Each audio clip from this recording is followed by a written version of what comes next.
이 시간 하나님께서 우리에게 주신 말씀은 요한복음 21장 15절에서 19절까지의 말씀입니다. 요한복음 21장 15절에서 19절까지의 말씀. 제가 가지고 있는 성경책으로는 신약성경 185쪽입니다.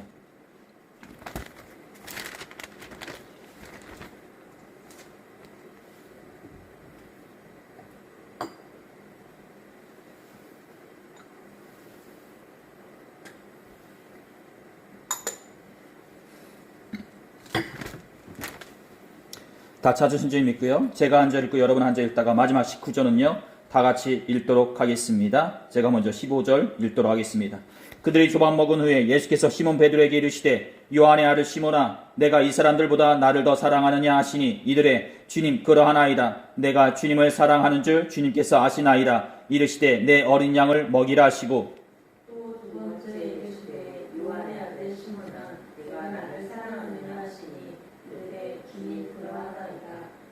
주님을 사랑하는 줄 주님께서 아시나이다.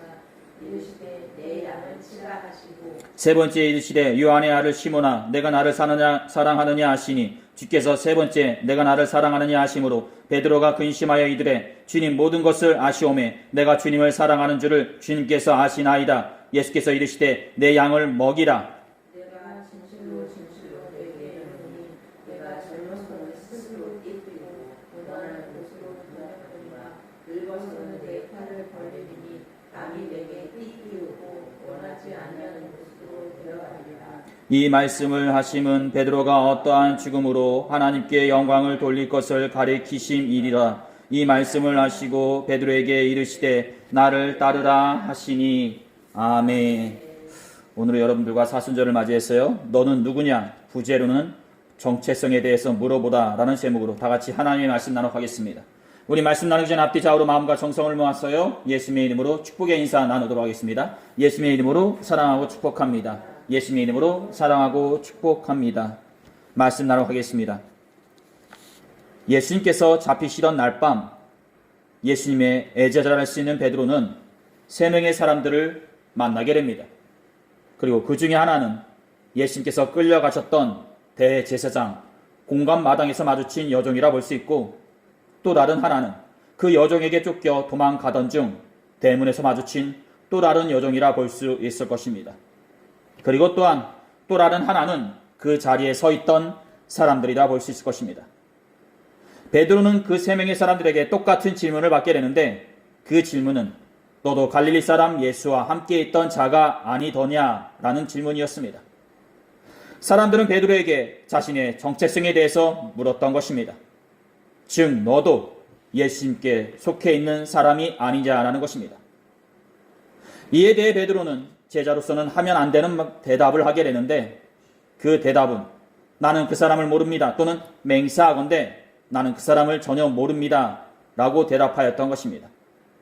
그렇습니다. 베드로는 예수님을 외면하였던 것이요.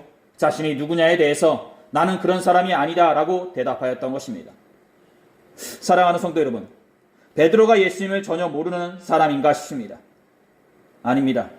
베드로는 예수님을 3년이라는 시간 동안 따라다녔던 사람이요. 그분과 함께 동고동락하며 살았던 사람이요. 그분이 행하시는 주요 기적과 이적 가운데 항상 그 자리에 있었던 사람이었습니다. 심지어 자신의 장모가 기나긴 병으로 인하여 힘들어 여기고 있을 때에 그 병을 치료해 준 분이 바로 예수님이었다 말씀드릴 수 있을 것입니다. 그런데 이 모든 모습들보다 더 확실하게 베드로와 예수님과의 관계에 대해서 말씀을 드리자면 예수님께서 하나님의 나라를 전하시면서 부르신 그 첫 번째 제자가 바로 베드로였다라는 것입니다. 즉 예수님이 하나님의 나라를 전하실 때에 처음으로 제자를 삼은 그 첫 번째 제자가 바로 베드로였다라는 것입니다. 다음은 이에 대한 내용으로 마태복음 4장 18절부터 20절에 기록된 말씀이라 볼 수 있을 것입니다. 갈릴리 해변에 다니시다가 두 형제 곧 베드로라 하는 시몬과 그의 형제 안드레가 바다에 금을 던지는 것을 보시니 그들은 어부라 말씀하시되 나를 따라오라 내가 너희를 사람을 낚는 어부가 되게 하리라 하시니 그들이 곧 그물을 벌어두고 예수를 따르리라. 바로 마태복음 4장 18절부터 20절에 기록된 말씀이라 볼 수 있을 것입니다. 그렇습니다.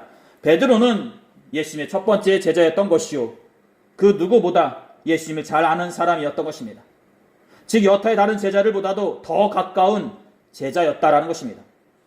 그런데 안타까운 것은요, 그 첫 번째 제자였던 베드로가 예수님을 모른다라고 부인하였던 것입니다. 즉 난처하고 어려운 상황에 처하게 되자 베드로는 자신의 정체성이 흔들렸던 것이요, 순간 제자라는 신분을 잃어버린 채 예수님을 모른다라고 부인하였던 것입니다.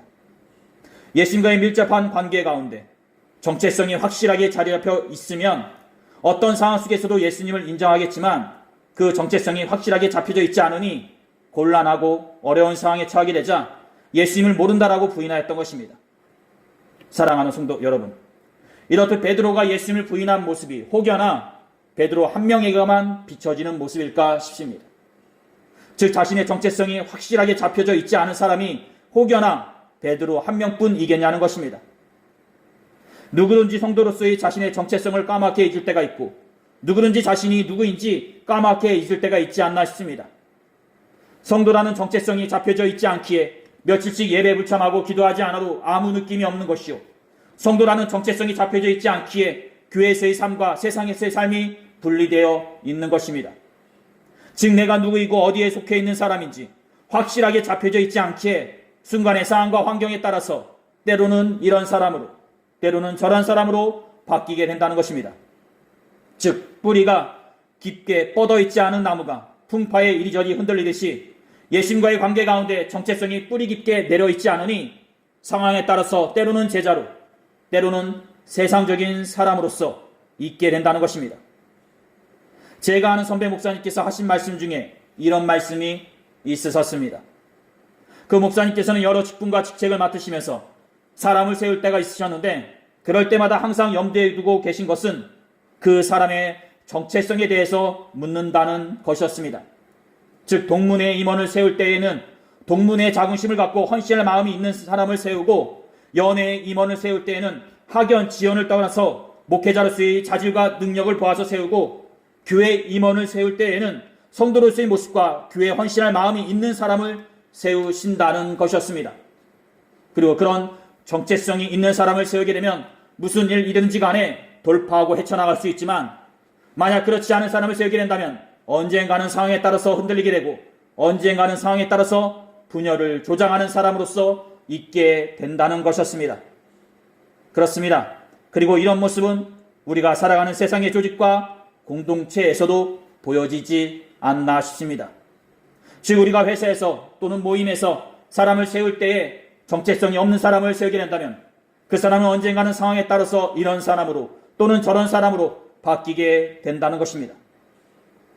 몇 년 전에 나왔던 드라마 중에 고려, 거란, 전쟁이라는 드라마가 있었습니다. 말 그대로 고려와 거란의 3차에 걸친 전쟁 중에 2차와 3차 전쟁인 귀주대첩에 대한 이야기라 볼 수 있는데, 그 드라마의 내용 중에 2차 전쟁인 거란이 고려를 침입하였을 때 이런 내용이 있었습니다. 거란의 40만 대군의 침입 앞에 고려의 현종은 강조 장군을 필두로 하여 30만 대군을 이끌고 출전시키게 하는데, 그럼에도 불구하고 고려군은 거란군에 의해 무참히 패배하게 되고 강조 장군 또한 거란군의 포로로 사로잡혀 거란군의 황제인 아울융서 앞에 서게 된다는 것입니다.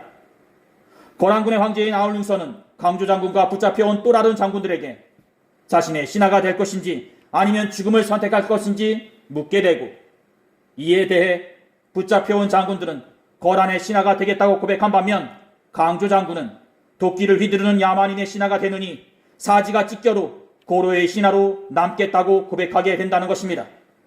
그리고 그 고백과 함께 강조 장군은 그 자리에서 장렬한 죽음을 맞이하게 된다는 것입니다. 그렇습니다. 자신의 정체성이 확실하게 잡혀져 있었던 강조 장군은 죽음이라는 절체절명의 위기 앞에서도 고려의 신하로 남게 되었던 것이요, 자신의 정체성이 확실하게 잡혀져 있지 않던 또 다른 장군들은 죽음이라는 위기 앞에 거란의 신하로 남게 되었던 것입니다. 앞에서 말씀드렸던 베드로가 위기에 처하게 되자 제자임을 부인하였던 것과 마찬가지라 생각하시면 될 것입니다. 일반적인 사람이든지 간에 예수님을 믿는 성도든지 간에 정체성이 없는 사람은 언제든지 위기와 어려움 앞에 등을 돌리던가 그 자리에서 낙오를 하게 되지만, 정체성이 없는 사람은 죽음을 맞이할지언정 그 자리에서 낙오를 하거나 등을 돌리는 경우는 없는 것입니다. 그렇습니다. 사랑하는 성도 여러분, 이렇듯 오늘 말씀을 나누면서 여러분들은 예수님의 제자된 분들로서 또는 성도된 분들로서 그 정체성을 확실하게 갖고 계신가 싶습니다. 즉 죽음이라는 절체절명의 위기 앞에서도 성도라는 그 정체성을 잃지 않은 분으로서 계시냐는 것입니다.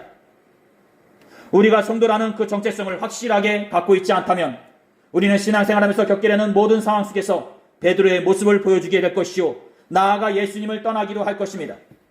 지금은 편안하게 신앙생활을 잘하고 있을지 몰라도 정체성이 없다면 언젠가는 떠나게 된다는 것입니다.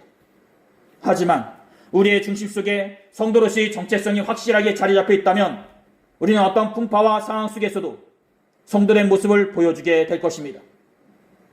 6.25 사변 당시 충남에서 강경침례교회를 담임하셨던 이종돈 목사님이라는 분이 계셨습니다. 조용하던 강경지방에 어느 날 공산당이 들어오게 되자 마을 사람들은 두려움에 휩싸이게 되었고 마을 사람들은 모두 다 그들의 눈밖에 나지 않기 위해 공산주의자가 되어버린 듯 행동하였다고 합니다.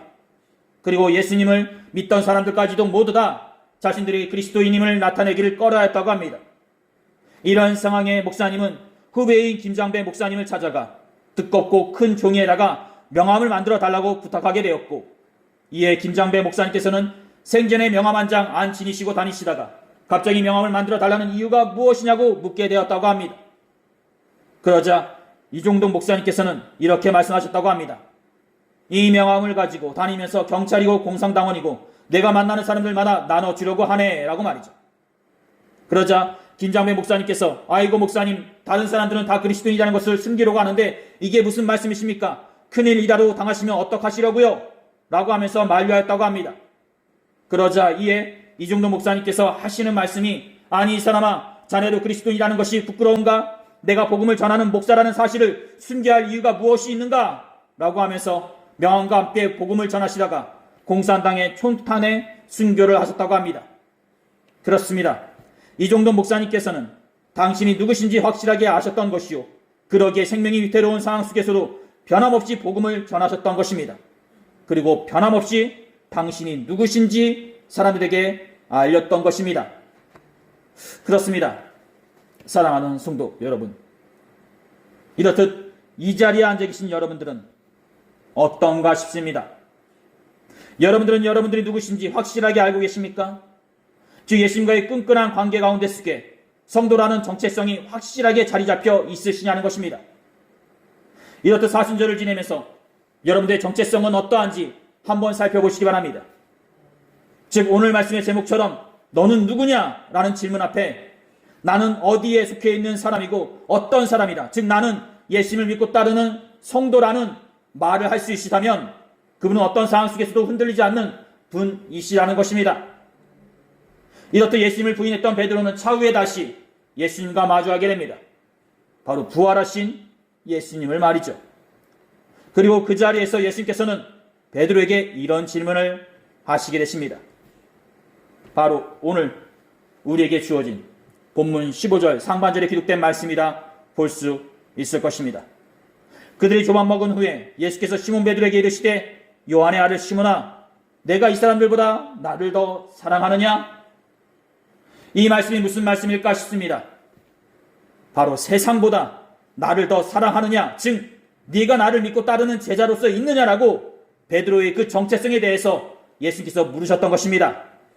그리고 그 질문 앞에 베드로는 조금의 지체 없이 내가 세상보다 주님을 더 사랑한다고 대답하게 됩니다. 이르되 주님 그러하나이다. 내가 주님을 사랑하는 줄 주님께서 아시나이다. 바로 요한복음 21장 15절 하반절에 기록된 말씀입니다. 조금의 생각 없이 조금의 지체 없이 대답한 것처럼 보여졌는지 예수님께서는 두 번에 걸쳐서 다시 한번 질문하시게 됐습니다. 즉 네가 나를 믿고 따르는 제자로서 있느냐? 라고 말이죠. 또 두 번째 이르시되 요한의 아들 시몬아 내가 나를 사랑하느냐 하시니 세 번째 이르시되 요한의 아들 시몬아 내가 나를 사랑하느냐 하시니 바로 요한복음 21장 16절 상반절에 기록된 말씀이고 또 하나는 21장 17절 상반절에 기록된 말씀입니다. 이렇듯 두 번에 걸친 질문 앞에 베드로는 주님 그렇습니다. 제가 주님을 사랑합니다. 라고 대답하게 됩니다. 하지만 어떻죠? 세 번째 물음에서는 머뭇거리며 신중하게 예수님의 질문에 대해 대답하게 됩니다. 베드로가 근심하여 이르되 주님 모든 것을 아시오매 내가 주님을 사랑하는 줄을 주님께서 아시나이다. 세 번의 질문에 베드로는 자신이 누구인지에 대한 정체성에 대해 심도 있게 고민하게 되고 이를 예수님께 고백하게 됩니다. 즉 자신은 예수님을 믿고 따르는 제자라는 것입니다. 예수님께서 두 번에 걸친 질문을 하시고 마지막 세 번째로 질문하셨을 때 베드로는 자신이 세 번에 걸쳐서 예수님을 부인했던 사건이 떠올랐을 것입니다. 자신이 그렇게 비겁하게 예수님을 부인했던 그 사건이 주마등처럼 자신의 머릿속을 스쳐갔을 것입니다. 그래서 마지막 세 번째로 예수께서 질문을 하셨을 때는 베드로는 그 질문에 대해서 심도 있게 생각해보고 대답하였을 것입니다. 내가 과연 예수님의 제자가 맞는가? 라고 말이죠. 그리고 그에 대한 확실한 정체성이 세워지자 베드로는 대답하였던 것입니다. 주님 모든 것을 아시오매 내가 주님을 사랑하는 줄을 주님께서 아시나이다. 라고 말이죠. 이렇던 마지막 세 번째 질문에 대한 답변으로 베드로는 첫 번째와 두 번째와는 다르게 어떤 말, 주님 모든 것을 아시오매 라고 먼저 말하고 있습니다. 이는 베드로가 자신의 잘못을 돌아보고 다시 한번 생각해 본 상태에서 겸손하게 대답하는 모습이라 볼 수 있을 것입니다. 즉 자신은 주님의 제자이지만 부족한 제자라는 것을 고백하였던 것입니다. 주님이 모든 것을 아십니다. 그렇습니다. 우리는 흔히 베드로를 혈기왕성하고 성급한 사람으로서 생각하곤 하는데 여기에서 보여지는 베드로의 모습은요, 그 누구보다 차분하고 신중한 사람으로서 자신의 정체성에 대해서 고백하였던 것입니다. 즉 예수님의 제자이지만 부족한 제자라는 것입니다. 예수께서 십자가의 고난을 받기 전 예루살렘 성을 입성하실 때 겸손하게 나귀 새끼를 타고 입성하셨는데 이 예수님의 겸손의 모습을 제자인 베드로가 이제는 조금은 따라가는 모습이라 말씀드릴 수 있을 것입니다. 그렇습니다. 이렇듯 베드로는 예수님의 세 번의 질문에 자신의 정체성에 대해서 다시 한번 생각해 보게 되고 부족한 제자로서 다시 복음을 전하는 데 쓰임받게 됩니다. 그리고 그 다음부터의 베드로의 모습은 초대교회의 수석 사도로서 다른 사도들의 귀감이 되게 되며 초대교회를 이끈 탁월한 지도로서 쓰임을 받게 됩니다. 그렇습니다. 부활하신 예수님께서 베드로에게 주신 것은 엘리야의 능력도 아니요 삼손이 가졌던 힘도 아니라 자신이 누구인지에 대한 정체성의 확립이었던 것입니다. 즉 예수님의 제자로서 복음을 전하는 가운데 주께 있을 때에 어떤 풍파와 시험과 유혹 가운데 주께서도 이를 이겨낼 수 있는 것, 이는 엘리야의 능력, 삼손의 힘도 아닌 내가 누구냐라는 정체성의 확립이었다라는 것입니다. 사랑하는 성도 여러분, 오늘 우리가 나누고 있는 말씀처럼 여러분들은 누구십니까? 여러분들은 성령님께서 불러주시어 십자가 앞에서 예배를 드리는 성도된 분들이시자 베드로와 같은 제자된 분들이십니다. 그 사실을 잊지 마시기 바랍니다. 즉 더 자세히 얘기하자면 저나 여러분들이나 주님 앞에서는 부족한 제자들 중에 하나입니다. 즉 여러분들의 정체는 세상에 속한 사람들이 아니라 예수님께 속한 사람들이라는 것입니다. 그리고 그 전과가 지금 여러분들이 이 자리에 앉아 계신 이 모습이라는 것입니다. 그렇습니다. 그러기에 이 사실을 잊지 마시고 어떤 상황 속에서도 그것이 직장이든지 간에 가정이든지 간에 또는 친한 지인들과 함께하는 그런 자리이든지 간에 성도된 분으로서 제자된 분으로서 계시기를 두 손 모아 축원드립니다. 사랑하는 성도 여러분, 이제 말씀을 마쳐가겠습니다. 사순절을 지내면서 여러분들과 예수님과의 관계를 살펴보시기 바랍니다. 그리고 그 관계 가운데 나는 누구이고 어떤 사람인지 어디에 속해 있는 사람인지 살펴보시기 바랍니다. 그리고 이를 통해 더욱더 예수님과의 밀접한 관계를 맺어가는 복된 성도분 되시기를 두 손 모아 축원드립니다. 여러분들은 누구십니까? 세상에 속한 계신 분들이십니까? 아니면 주님, 예수님의 그 길을 따라가는 분들이십니까? 여러분들은 성령님께서 불러주신 성령교회 성도분들이시자 이 땅에 예수님의 제자된 분들이십니다. 이 말씀을 꼭 기억하시면서 오늘의 말씀을 마치도록 하겠습니다. 오늘 하나님께서 우리들에게 주신 말씀은 여기까지입니다. 기도하시겠습니다. 귀하셔 복되신 우리 전 하나님 아버지, 오늘 우리는 사순절을 지내면서 우리는 누구인가에 대해서 말씀을 나눠보았습니다. 그 옛날 베드로가 예수님을 3번이나 부인하고 다시 갈릴리 호숫가에서 부활하신 예수님을 만남으로 자신의 정체성에 대해서 다시 한번 생각해 보았던 것처럼 이 땅을 살아가고 있는 우리를 또한 우리들의 정체성에 대해서 확실하게 알게 하여 주시옵시고 또한 어디서든지 확실하게 고백하는 성도들로서 있게 하여 주시옵소서. 우리가 항상 주님과 끈끈하고 밀접한 관계 가운데 있게 해주사 우리 자신을 수시로 돌아보고 살피게 하여 주시옵시고 항상 주님 안에서 맡겨진 사역과 사명 가운데 크게 쓰임받는 복된 성도들이 되게 하여 주시옵소서. 감사함을 드리며 이 모든 기도를 우리 주 예수 그리스도의 이름으로 간절히 기도 드렸사옵나이다. 아멘.